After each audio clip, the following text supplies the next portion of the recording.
ഞാൻ എൻ സുബ്രഹ്മണ്യൻ ഫേസ്ബുക്കിലിട്ട ആ പോസ്റ്റ് ഒന്ന് ആദ്യം വായിക്കാം. പിണറായി വിജയനും ഉണ്ണികൃഷ്ണൻ പോറ്റിയും തമ്മിൽ ഇത്രമേൽ അഗാധമായ ബന്ധം ഉണ്ടാകാൻ എന്തായിരിക്കും കാരണം? ചിത്രം FBയിൽ നിന്ന് എടുത്തതാണ്. ഈ ചിത്രം മറ്റൊരു FB പോസ്റ്റിൽ നിന്ന് എടുത്തതാണ് എന്ന് അദ്ദേഹത്തിൻ്റെ ഫേസ്ബുക്ക് പോസ്റ്റിൽ പറയുന്നുണ്ട്. ഇനി ആ ചിത്രം പിണറായി വിജയൻ ഉണ്ണികൃഷ്ണൻ പോറ്റിയോട് സംസാരിക്കുന്ന ആ ചിത്രം ഇവർ പറയുന്ന AI സംവിധാനം ഉപയോഗിച്ചുകൊണ്ട് AI ടൂൾ ഉപയോഗിച്ചുകൊണ്ട് ഉണ്ടാക്കിയതാണ്. ആർക്കാ പരാതിയുള്ളത്? ഏത് പരാതിയുടെ അടിസ്ഥാനത്തിലാണ് ഈ കേസ് എടുത്തിട്ടുള്ളത് പോലീസ്? സുമോട്ടോ പ്രകാരം കേസെടുത്തു. ഇന്നലെ N സുബ്രഹ്മണ്യനെ ചേവായൂർ പോലീസ് വിളിക്കുന്നു. അദ്ദേഹത്തോട് പറയുന്നു, നിങ്ങൾക്കെതിരെ കേസുണ്ട്, പോലീസിൽ ഹാജരാകണം. N സുബ്രഹ്മണ്യൻ ഇന്ന് ഹാജരാവാമെന്ന് പറഞ്ഞതാണ്. ഇന്ന് പുലർച്ചെ 6 മണിക്ക് അദ്ദേഹത്തിൻ്റെ വീട് വളഞ്ഞാണ് ഈ പോലീസ് അറസ്റ്റ് ചെയ്തിട്ടുള്ളത്. KPCCയുടെ രാഷ്ട്രീയകാര്യ സമിതി അംഗം, അതിനു മുൻപ് KPCCയുടെ ജനറൽ സെക്രട്ടറി, ഞങ്ങളുടെ കോഴിക്കോട്ടെ ഏറ്റവും സമുന്നതനായ കോൺഗ്രസ് നേതാവ്, 2 തവണ നിയമസഭയിലേക്ക് മത്സരിച്ച ആ പ്രമുഖ നേതാവിനെ അദ്ദേഹത്തിൻ്റെ വീട് വളഞ്ഞ് അറസ്റ്റ് ചെയ്തു ഈ പോലീസ്.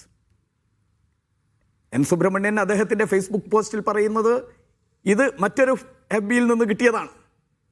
ഇവിടെ പോലീസ് രജിസ്റ്റർ ചെയ്തിരിക്കുന്ന കേസ് കലാപാഹ്വാനം നടത്തുന്നതിന് വേണ്ടി, കലാപം ആസൂത്രണം ചെയ്യുന്നതിന് വേണ്ടിയിട്ട് മുൻകൂട്ടി ലക്ഷ്യം വെച്ച് ഇറക്കിയ ഒരു FBയാണ്, പോസ്റ്റാണ് ഇന്ന്. ഇപ്പോൾ ഈ പോസ്റ്റ് വന്നിട്ട് ഏകദേശം അത് 36 മണിക്കൂർ 40 മണിക്കൂർ പിന്നിടുകയാണ്, 2 ദിവസം പിന്നിടുകയായി. എവിടെയാണ് ഈ പോസ്റ്റ് ഇട്ടതിൻ്റെ പേരിൽ ഒരു കലാപമുണ്ടായത്, അതുമായി ബന്ധപ്പെട്ടുകൊണ്ട് ഒരു തർക്കമുണ്ടായത്, ഒരു വാഗ്വാദമുണ്ടായിട്ടുള്ളത്? ആരെയാണ് ഇത് വിരളി പിടിപ്പിക്കുന്നത്? എൻ്റെ നിങ്ങൾ ഇവിടെ PK ഗോവിനോട് ഞാൻ ചോദിക്കുന്നു, എൻ്റെ കയ്യിലുണ്ട് BJPയുടെ സംസ്ഥാന പ്രസിഡന്റ് രാജീവ് ചന്ദ്രശേഖർ ഇട്ട ഒരു ഫേസ്ബുക്ക് പോസ്റ്റ് ഉണ്ട്. ആ ഫേസ്ബുക്ക് പോസ്റ്റിൽ ഇതേ ഉണ്ണികൃഷ്ണൻ പോറ്റിയുമായി അദ്ദേഹം അടുത്തു നിൽക്കുന്നതും സംസാരിക്കുന്നതും അദ്ദേഹത്തിൽ നിന്ന് ആംബുലൻസിൻ്റെ താക്കോൽ വാങ്ങുന്നതും അത് കൊടുക്കുന്നതും ഒക്കെയുള്ള ചടങ്ങിൻ്റെ ഫോട്ടോയും ഒക്കെ വെച്ചുകൊണ്ട് രാജീവ് ചന്ദ്രശേഖർ ഉളുപ്പില്ലാത്ത മുഖ്യമന്ത്രിയാണ് എന്ന് പറയുന്ന ഫേസ്ബുക്ക് പോസ്റ്റ് എൻ്റെ കയ്യിലുണ്ട്. എന്തേ നിങ്ങൾ രാജീവ് ചന്ദ്രശേഖറിനെതിരെ കേസെടുക്കാത്തത്? എന്തേ BJPയുടെ സംസ്ഥാന പ്രസിഡന്റിനെതിരെ നിങ്ങൾ കേസെടുക്കാത്തത്? N സുബ്രഹ്മണ്യൻ്റെ വീട് ഇന്ന് പുലർച്ചെ വളഞ്ഞ് അദ്ദേഹത്തെ അറസ്റ്റ് ചെയ്തു കൊണ്ടുപോയ നടപടി ഏകാധിപതിയായ മുഖ്യമന്ത്രിയിൽ നിന്നാണ് ഇതുണ്ടായിക്കൊണ്ടിരിക്കുന്നത്, അദ്ദേഹത്തിൻ്റെ വകുപ്പിൽ നിന്നാണ്. അദ്ദേഹത്തെ കോൺഗ്രസിൻ്റെ നേതാവായിട്ടുള്ള അദ്ദേഹം ഇങ്ങനെ ഒരു ഫോട്ടോ പോസ്റ്റ് ചെയ്ത സാഹചര്യം എന്താ? നേരത്തെ സൂചിപ്പിച്ചതുപോലെ ഇവർ സോണിയാഗാന്ധിയെ ഈ സ്വർണ്ണക്കള്ളക്കടത്ത് കേസുമായി ബന്ധപ്പെട്ടുകൊണ്ടുള്ള പ്രതിയായ അവിടെ ഈ ഗോപൻ ഇന്നലെ ഇന്നുമായി ചോദിക്കുന്ന ഒരു ചോദ്യമുണ്ട്. ഇപ്പോൾ മുഖ്യമന്ത്രിയെ പറ്റി ഇങ്ങനെ ഒരു പരാമർശം സോഷ്യൽ മീഡിയയിൽ വന്നപ്പോൾ മുഖ്യമന്ത്രി അതിന്റെ യഥാർത്ഥ ചിത്രം എന്താണ്, അതൊരു പബ്ലിക് ഫംഗ്ഷൻ ആണെന്ന് തെളിയിക്കുന്ന ദൃശ്യങ്ങൾ പുറത്തുവിട്ടു. സോണിയാഗാന്ധിയുടെ അടുത്ത് എങ്ങനെ പോറ്റിയെത്തി എന്ന ചോദ്യം മുഖ്യമന്ത്രി ചോദിച്ചത് ദിവസങ്ങളായി. ഒരാൾ ഒരു മറുപടിയും പറഞ്ഞിട്ടില്ല കോൺഗ്രസിന്റെ ഭാഗത്തുനിന്ന്. സോണിയാഗാന്ധിയുടെ അടുത്തും അതുപോലെയുള്ള ജനനേതാക്കളുടെ അടുത്തും ഒക്കെ പാർലമെന്റ് ഹാളിലും ഒക്കെ വന്ന് ഫോട്ടോ എടുക്കാനും അടുത്ത് നിൽക്കാനും കാണുവാനും. ഇവിടെ ഉണ്ണികൃഷ്ണൻ പോറ്റി സ്വർണ്ണക്കള്ളക്കടത്തുകാരനാണ്. OK വാസു സ്വർണ്ണക്കള്ളക്കടത്തുകാരനാണ്. പത്മകുമാർ സ്വർണ്ണക്കള്ളക്കടത്തിന്റെ ഭാഗമാണ്.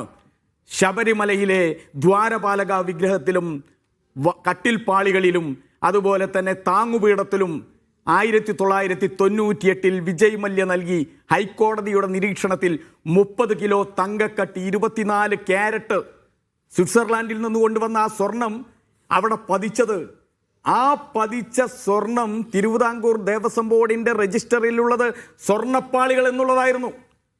ആ സ്വർണ്ണപ്പാളികൾ എന്നുള്ളത് തിരുത്തി ചെമ്പുപാളികളാക്കി അവിടെ നിന്ന് അത് എടുത്തുകൊണ്ടുപോയി അത് ഈ രാജ്യം മുഴുവൻ പ്രചരിപ്പിക്കുവാനും വിൽക്കുവാനും ഒക്കെ ശ്രമിച്ചു. ഇപ്പോൾ ഞാൻ ചോദിക്കുന്നു, ജയറാമിൻ്റെ വീട്ടിൽ പോയില്ലേ ഉണ്ണികൃഷ്ണൻ പോറ്റി, നമ്മുടെ പ്രിയപ്പെട്ട നടൻ? കാരണം ജയറാമിന് അറിയില്ലല്ലോ ഉണ്ണികൃഷ്ണൻ പോറ്റി ഇങ്ങനെ കള്ളവ് ചെയ്യുന്ന അല്ലെ കൊള്ളയുടെ ഭാഗമാണ് എന്ന്. ഇവിടെ കൊള്ളസംഘം ആ കൊള്ളസംഘത്തിന്റെ പേരിൽ ജയിലിൽ കിടക്കുന്ന രണ്ടുപേർക്കും അറിയാലോ, CPM നേതാക്കന്മാർക്ക്. അവർ ഓട് പൊളിച്ച് കയറി വന്നതാണോ തിരുവിതാംകൂർ ദേവസ്വം ബോർഡിന്റെ ചെയർമാൻമാരായി? കോൺഗ്രസിന്റെ നേതാവ്, മലബാറിൽ ആദ്യം മിൽമ പ്രസ്ഥാനമുണ്ടാക്കിയ ഏറ്റവും സഹൃദയനായ രാഷ്ട്രീയ നേതാവ് ശ്രീ പ്രയാർ ഗോപാലകൃഷ്ണൻ തിരുവിതാംകൂർ ദേവസ്വം ബോർഡിന്റെ പ്രസിഡന്റായിരിക്കുമ്പോൾ 2016 പിണറായി വിജയന്റെ ഒന്നാമത് ഗവൺമെന്റ് അധികാരത്തിൽ വരിക. ആ തിരുവിതാംകൂർ ദേവസ്വം ബോർഡിനെ പ്രയാർ ഗോപാലകൃഷ്ണനെ പിരിച്ചുവിട്ട് നിയമിച്ചതാണ് വാസുവിനെയും അതിനുശേഷം പത്മകുമാറിനെയും പിന്നീട് പ്രശാന്തനെയും.